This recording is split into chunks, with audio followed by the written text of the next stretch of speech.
De 2 jours pour passer en revue les axes et les perspectives de la coopération entre cette institution des Nations Unies et le Sénégal. Au cours de son audience avec le chef de l'État, Irina Bokova a salué les actions du président Macky Sall pour un Sénégal émergent.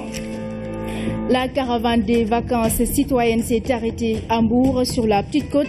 Le ministre de la Jeunesse et sa délégation ont participé à des actions citoyennes menées par les jeunes du département. La question de l'emploi et du financement de leurs projets a été aussi agitée. Top départ des Jeux Olympiques Rio 2016. Joie, fierté et du beau spectacle ont marqué l'ouverture de la cérémonie qui a eu lieu la nuit de vendredi à samedi. Retour sur les temps forts dans cette édition. Madame, Monsieur, bienvenue dans ce journal. Le chef de l'État a reçu aujourd'hui la directrice générale de l'UNESCO. Irina Bokova s'est entretenue avec le président Macky Sall sur plusieurs axes de coopération, notamment dans les domaines de l'éducation et de l'alphabétisation. Elle a saisi cette occasion pour saluer les actions du président Macky Sall pour un Sénégal émergent. Irina Bokova répond aux questions de Pabiram Biguendiaï. Le sujet que nous avons abordé, c'est la coopération, je dirais, ancienne et excellente entre l'UNESCO et le Sénégal.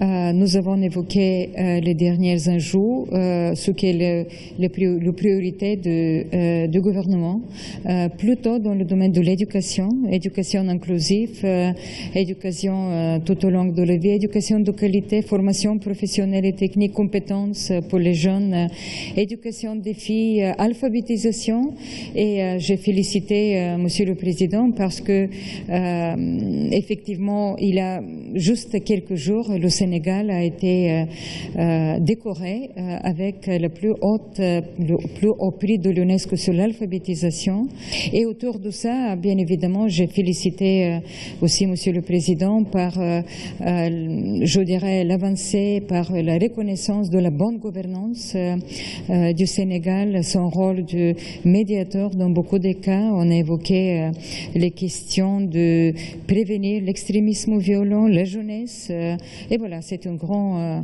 je dirais, agenda que nous avons.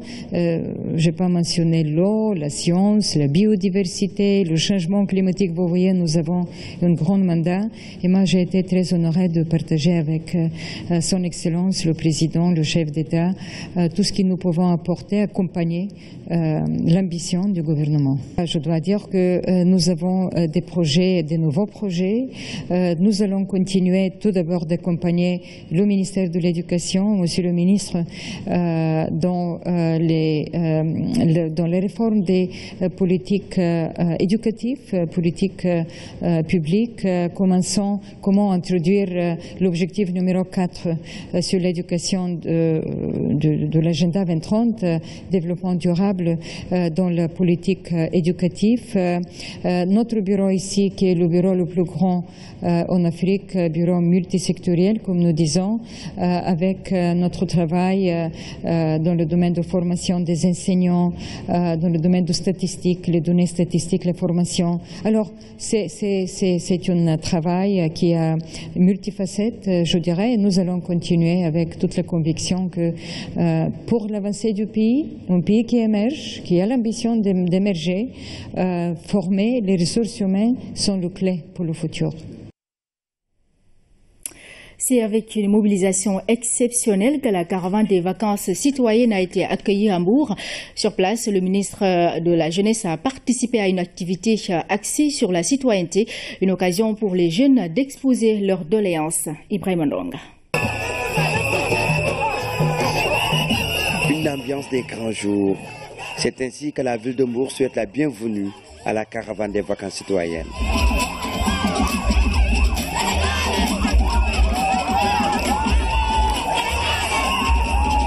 Sur la route qui mène vers la plage, la circulation est au ralenti. La mobilisation des jeunes est passée par là. L'activité du jour est une sensibilisation sur la citoyenneté. À la baguette, les pères éducateurs du centre de conseil adolescent de Mbour. Je pense qu'on a développé le thème la citoyenneté des jeunes pour un Sénégal émergent. Je pense que les jeunes doivent avoir une vision pour l'avenir de notre pays. Parce que le Sénégal compte vraiment sur sa jeunesse pour relever le défi que nous ont laissé nos leaders. Je pense qu'il est temps qu'on ouvre les yeux afin d'instaurer, de cultiver en nous la citoyenneté, le civisme, pour que le Sénégal puisse émerger. Le respect des institutions, je crois qu'il est fondamental pour le développement d'un pays. Une rencontre qui a permis aux jeunes de s'adresser directement à leur ministre de tutelle. L'autosuffisance alimentaire, nous voulons, en concert avec le ministre de l'Agriculture, nous doter des intrants agricoles pour permettre aux jeunes de faire l'agriculture. Tous les jeunes du département de Mbour demandent des intrants agricoles. Devant l'assistance, le ministre de la Jeunesse est revenu sur les différentes opportunités mises en place par le gouvernement au profit des jeunes. L'orientation du président de la République par rapport à la jeunesse est claire. Le président a théorisé. Pour la première fois dans l'histoire politique du Sénégal, on a un plan qui nous dit le cheminement et les procédures qu'on doit entreprendre d'ici 2035 pour un développement axé sur les ressources humaines, axé sur les capacités de la jeunesse, axé surtout sur la formation. Donc j'ai entendu les pères éducateurs. Je pense que dans les règles de l'art, votre sketch suffisait largement comme message. L'étape de Mbour a été marquée par un échange fructueux entre Mame Mbaye Niang et la jeunesse de la localité.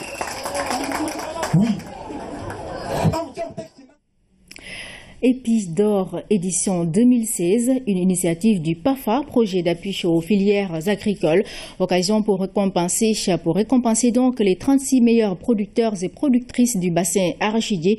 Zone d'intervention du projet, c'était en présence du ministre de l'Agriculture et de l'Équipement rural et du président du FIDA, Fonds international de développement agricole, en visite au Sénégal pour la deuxième fois. Penabo compte rendu. Ce sont des productrices et producteurs lauréats des Épis d'or 2016 qui sont devenus maintenant de véritables entrepreneurs. Et ce grâce à l'accompagnement du PAFA, projet d'appui aux filières agricoles qui a fortement contribué à la transformation structurelle de l'économie rurale dans le bassin arachidier. Monsieur le ministre, jërëjëf ñu ngi lay gërëm di la sant projet bii couche yi ko soxla woon ñëw na fekk leen fa couche yi ko soxla woon ñëw nañ tey ji ci seen bopp.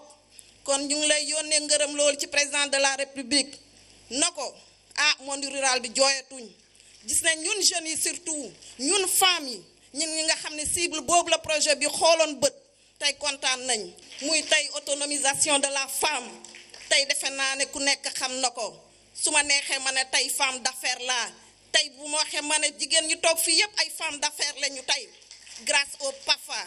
Ces résultats obtenus sont à mettre à l'actif de la bonne politique agricole mise en œuvre par les autorités. Ce sont aussi des résultats en phase avec les préoccupations du bailleur.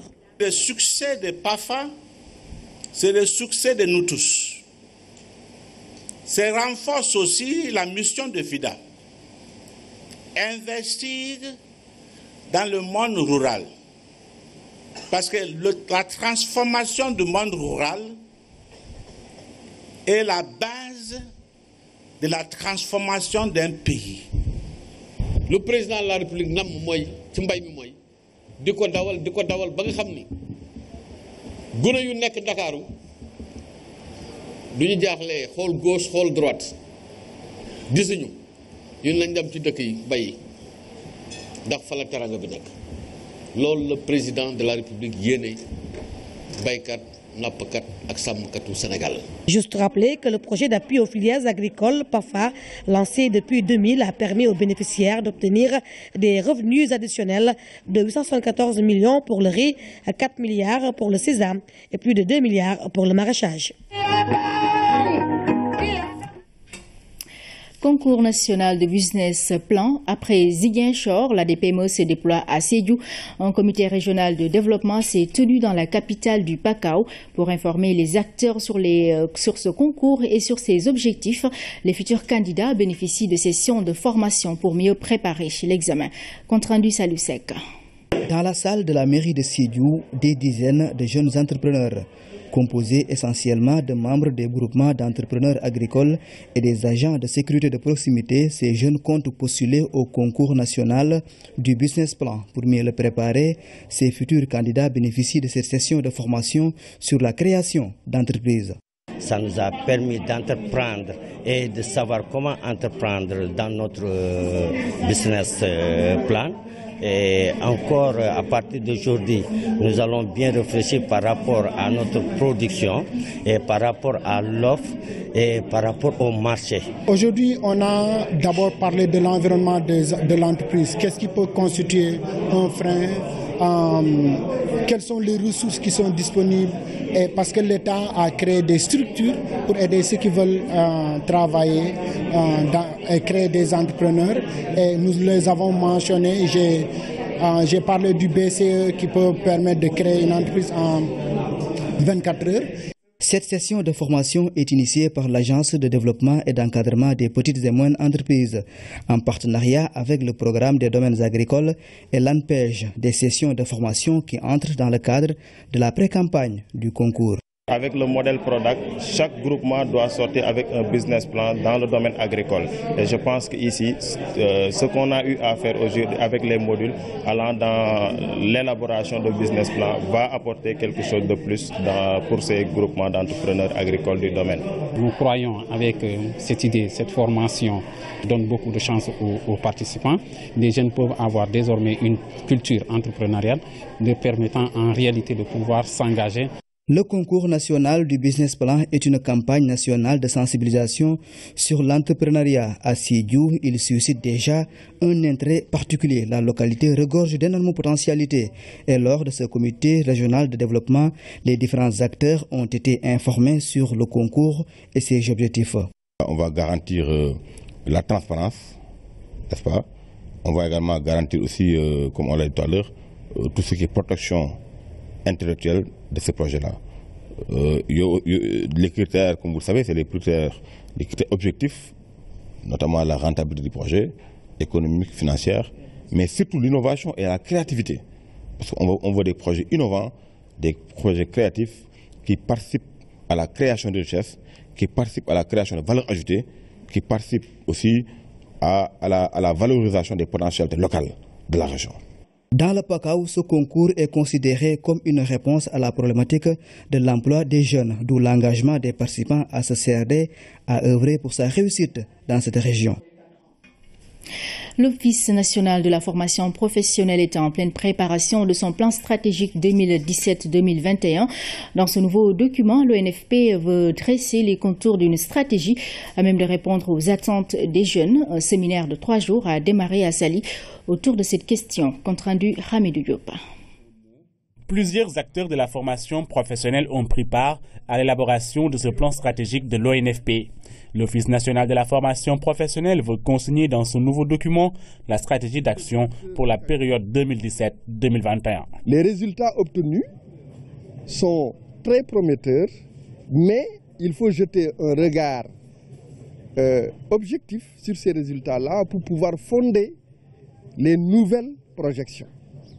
Et c'est la raison pour laquelle cet atelier-là va se pencher sur les résultats de ce plan qui est passé et pour pouvoir avoir les bases pour définir les nouveaux objectifs à fixer à l'ONFP. Depuis sa création, l'Office national de la formation professionnelle a formé des dizaines de milliers de jeunes dans des domaines variés. L'Office ambitionne aussi de répondre aux besoins de main-d'œuvre des entreprises engagées dans la construction du pays, comme CRBC avec l'autoroute Ila-Touba. Nous avons engagé à Touba un processus qui devra aboutir à la mise en œuvre de formations qualifiantes au bénéfice des demandeurs d'emploi des zones traversées par l'autoroute au regard des besoins de l'entreprise. Les structures étatiques offrent aussi leurs services à l'ONFP pour que ce plan stratégique réponde aux attentes. Nous aurons un rôle de contrôle qualité, en ce sens que nous allons voir un peu les outils qui ont été proposés par le cabinet. Et s'il en est besoin, nous allons essayer d'améliorer ce qui est en train d'être fait dans ce processus-là. 3 jours d'atelier permettront à ces acteurs de déterminer les axes d'intervention de l'Office national de la formation professionnelle pour accompagner la réussite du plan Sénégal émergent. Maintenance hospitalière. Elle n'est pas toujours au top dans les structures de santé en Afrique. Dans l'espace CEDEAO, la coopération japonaise soutient ce segment vital. C'est ainsi qu'une formation de directeur d'hôpital a eu lieu au Sénégal. Et au programme, il y avait une visite de terrain. L'hôpital général de Grand Yoff a accueilli les participants qui comptent bien capitaliser ce qu'ils ont vu dans cet établissement de santé, nous dit Oumar Diaw. Hôpital général de Grand Yoff, une des structures hospitalières les plus importantes de la capitale sénégalaise pour son plateau technique et son niveau de fréquentation. L'établissement public de santé reçoit la délégation des directeurs d'hôpital de la CEDEAO en séjour à Dakar pour des questions de maintenance. L'hôpital de Pikine et l'hôpital général de Grand Yoff sont choisis comme des sites pilotes et ont des avancées en termes de structuration, d'organisation et d'acquis au niveau de la maintenance. C'est pourquoi les visites se sont déroulées à Pikine et ici à l'hôpital général de Grand Yoff.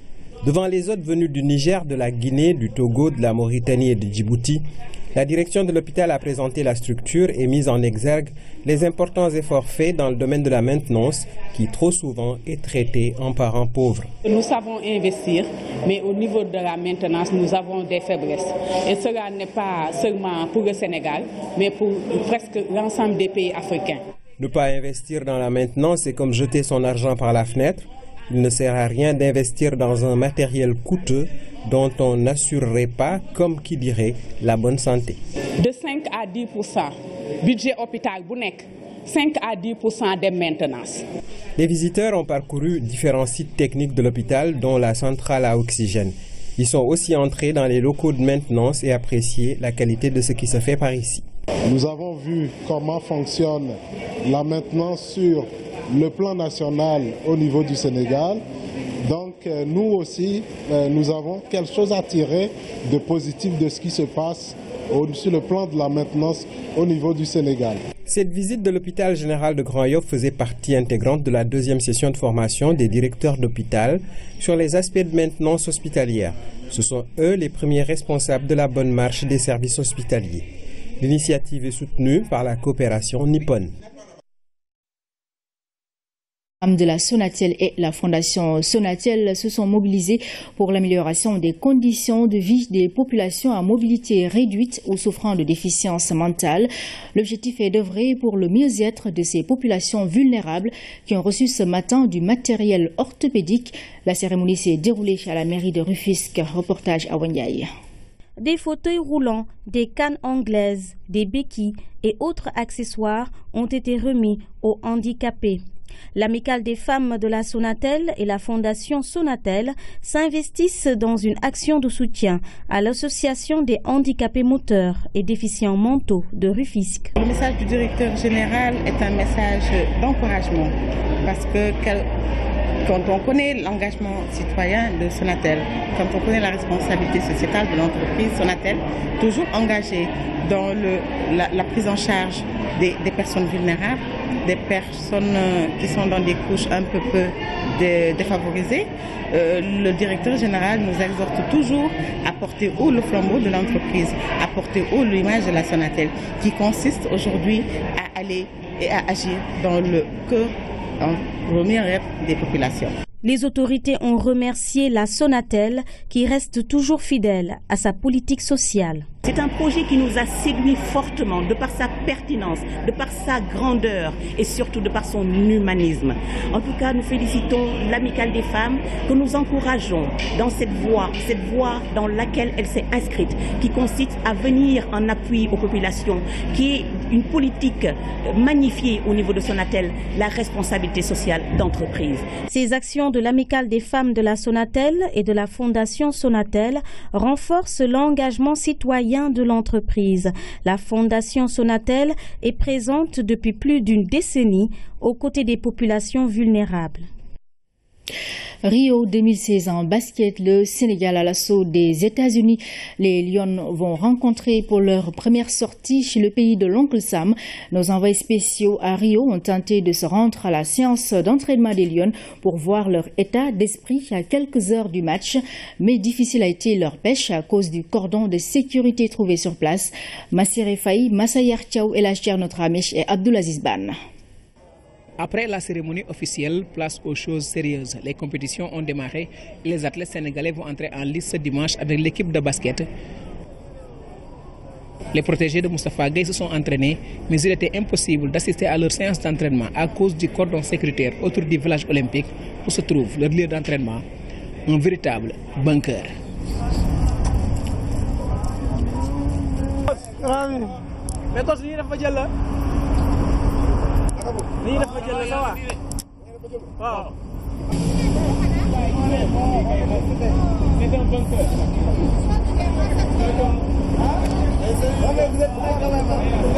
Les Lions sont prêtes, nous dit-on, pour prendre part à cette rencontre face aux États-Unis. Le basket, donc, on va le rappeler, c'est à 15h heure de Dakar et 12h ici au niveau de Rio de Janeiro. Nous donc souhaitons une bonne chance à nos athlètes sénégalais qui participent à ces Jeux Olympiques de Rio 2016. Voilà, Abdulaziz Ban, c'est donc par socio-économique mise en œuvre par le président de la République Macky Sall. Compte rendu Lusbitsa. La coalition a choisi M. Djibo Leitika comme son coordonnateur national.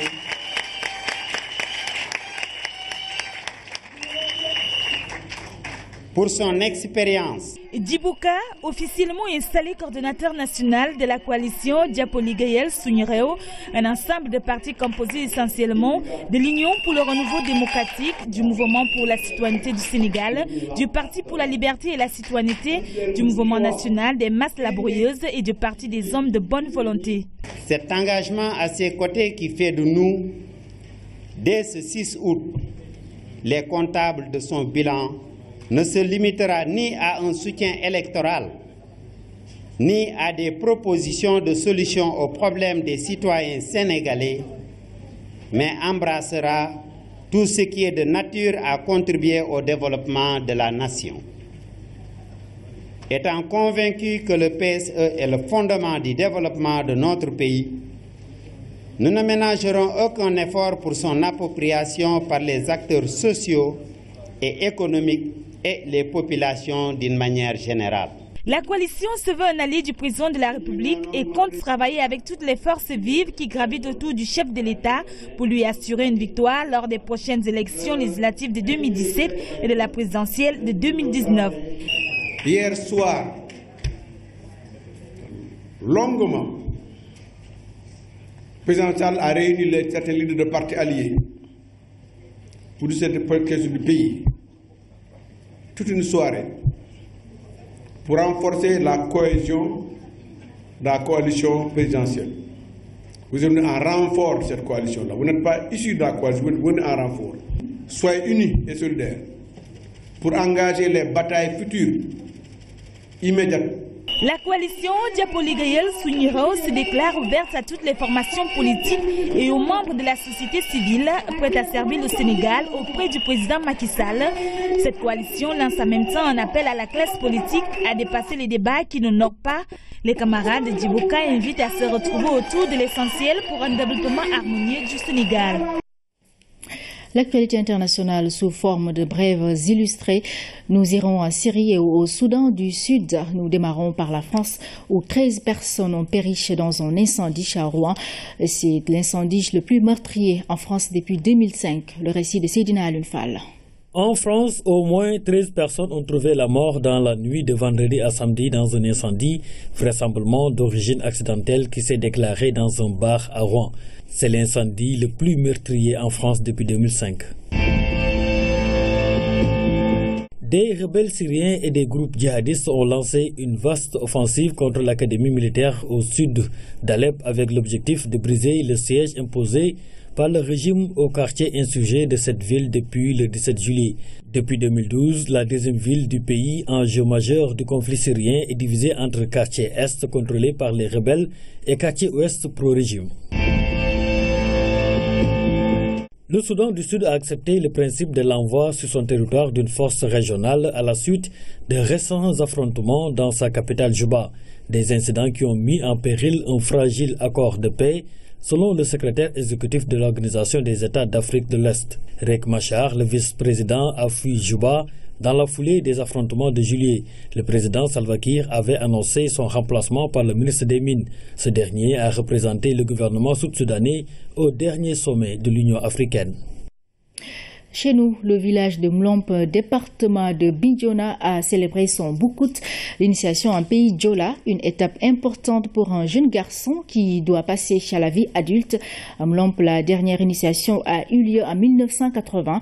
Ce 30 juillet, une nouvelle génération a franchi cette étape, une cérémonie à plusieurs phases. Notre reporter Moussa Mané nous replonge dans l'ambiance de l'initiation.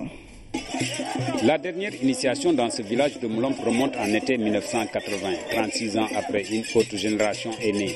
Il appartient à celle-ci de franchir à son tour cette étape de la vie du jeune garçon en milieu Djola. Cette génération n'a pas encore de nom, mais elle sera baptisée le jour de la sortie. Et son jour de la sortie ne sera pas connu parce qu'il ne sera pas communiqué. Maintenant, que faire pour que le gouverneur soit informé? Non, il ne sera pas informé. Parce que c'est cela aussi le Boukout et c'est ça la tradition. Une tradition bien ancrée dans cette société, un legs ancestral dont l'origine remonte depuis la nuit des temps et qui est jalousement conservé par les générations actuelles. Un pan de la culture Djola magnifié par les autorités politiques et administratives qui par la même occasion ont transmis le message du chef de l'État. Je voudrais magnifier en tout cas cette position, cette option de son Excellence M. Macky Sall. Une option qui va dans le sens d'œuvrer à la consolidation de l'intégrité nationale, mais surtout à la consolidation de la cohésion nationale. En plus d'avoir donné des directives claires pour que l'on vous accompagne, il a instruit ses ministres et ses services pour agir à son nom et pour son compte. Ce qui a fait qu'une quantité de vivres, un tonnage de vivres, donc de riz, a été mis à la disposition du comité d'organisation. L'initiation est le socle de la culture Djola. Elle a une signification particulière. Elle permet de resserrer, mais surtout de cimenter les liens familiaux entre chaque famille et affiliation. La cérémonie initiatique marque le basculement de l'âge d'adolescence à l'âge adulte du jeune garçon. Ils sont venus au village natal, n'est-ce pas, pour renouer, pour retrouver les liens familiaux, n'est-ce pas, et ensuite bénéficier de ce qui fait la quintessence du Djola. Voyez, parce que chez nous, les Djola, n'est-ce pas, pour être vraiment un vrai homme, il faut être un initié. Nous avons le devoir d'amener ces garçons qui sont nos frères et nos fils dans le bois sacré pour leur inculquer des valeurs du Djola. Ces valeurs qui sont des valeurs extrêmement importantes. La particularité de ce village de Mlomp là, c'est que quand on n'est pas initié, on ne peut pas participer à la prise de décision au niveau du village. C'est le stade de maturité. Le stade de maturité pour un changement du point de vue comportement, du point de vue social. Si vous prenez la culture du village de Mlomp, un non-initié n'a pas le droit de se marier. Alors qu'il soit majeur, qu'il soit, tant qu'il n'a pas été au bois sacré, il n'a pas le droit de se marier.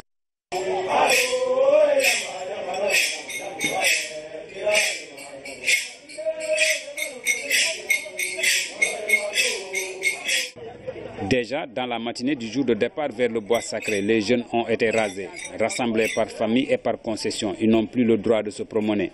Certains enfermés dans de petits espaces, d'autres par contre goûtent les derniers instants de danse et chant.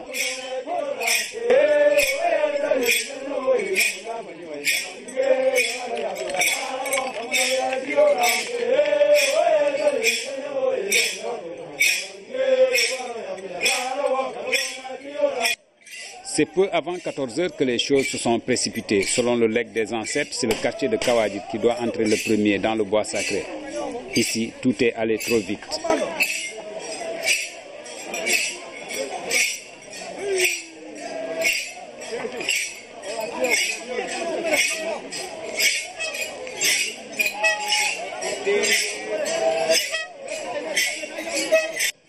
Ensuite, c'est au tour d'autres quartiers comme Etamaya de suivre. Avec un rythme bien soutenu, les futurs initiés suivent un parcours dans le village jusqu'au point où la séparation doit se faire. À ce niveau, pas de caméra ni photo, encore moins les femmes et les étrangers.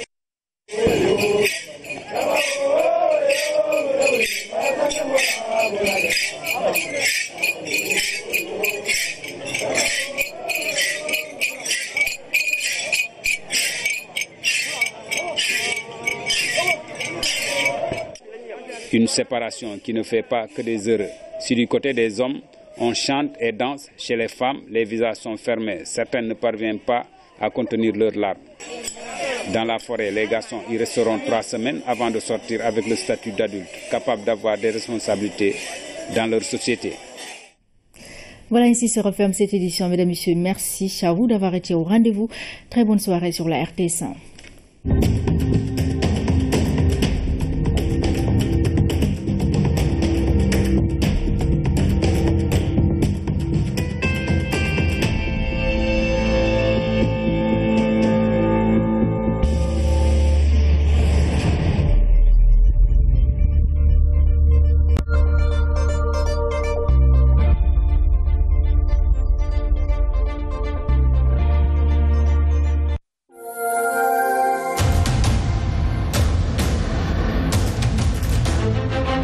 asalaamaaleykum mbokku téléspectateurs yi ñoo ngi leen di nuyu di leen dalal ci seen premier numéro bu seen émission envie de construire. réussite construction sécurité mooy base parce que ñi nga xam ne ñoo fi liggéey bu fekkee te dañoo gaañu chantier bi dafay taxaw donc yooyu yëpp pour moytu ko dafa am ay équipement yoo xam ne moom la ñuy indi ci chantier bi. notaire da nga koy seeti balaa ngay génne dërëm di ko fay nit nga ñëw nga ne ko kat man lii lañ ma proposé moom mu xoolal la.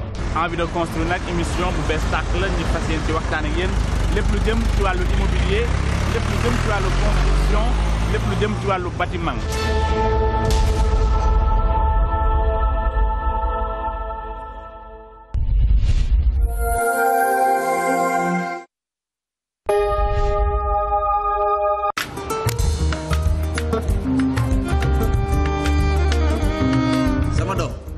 baay ji de dikkati na fayuk école Momadou bi laa jël si comme ni ma ko baaxoo def saa yu waxtu wi jotee. waa papa nga baal ma waa poste moom dañuy fayal xale yi jàng wala dañuy maye ay bourse scolaire. déedéet soxna si man sama doom bi muy toll nii am juróom-ñaari at laa ko ubbiloon kon moo waral tey bi ma demee ba à la retraite aw ma benn jafe-jafe nag ngir taxawu ko ci wàllu njàngam ba yàlla sottal ko. man tamit de papa bëggoon naa bu Rama mi màggee mu am lu ko mën a dimbali si njàngam wala si métier bi mu taam. sama doom bul ko sax waaj. sama càmmiñ compte épargne scolaire yi laa bëggoon.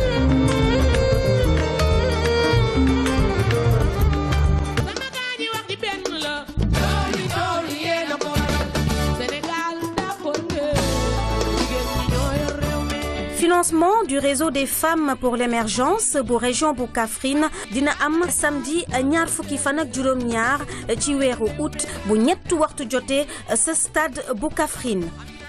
réseau des femmes pour l'émergence loolu nag xalaatu njiitu réew mi la son excellence Macky Sall ci taxawaayu nag Moustapha Diop di jëwriñ bi ñuy dénk wàllu microfinance ak économie solidaire. réseau des femmes pour l'émergence amul xaji ak seen te nag dina jox jigéen ñi ay financement te du am benn garantie ba pare taux bi 5% la. njiitu réew mi son excellence Macky Sall dafay jàppale jigéen ñi ci yokkute ci wàllu koom woneen si képp kuy yëngu ci wàllu mbay ci wàllu sàmm ci wàllu napp ak tourisme loolu nag dafay tax jigéen ñi gën a mën a bay seen waar ci koom-koom réew mi.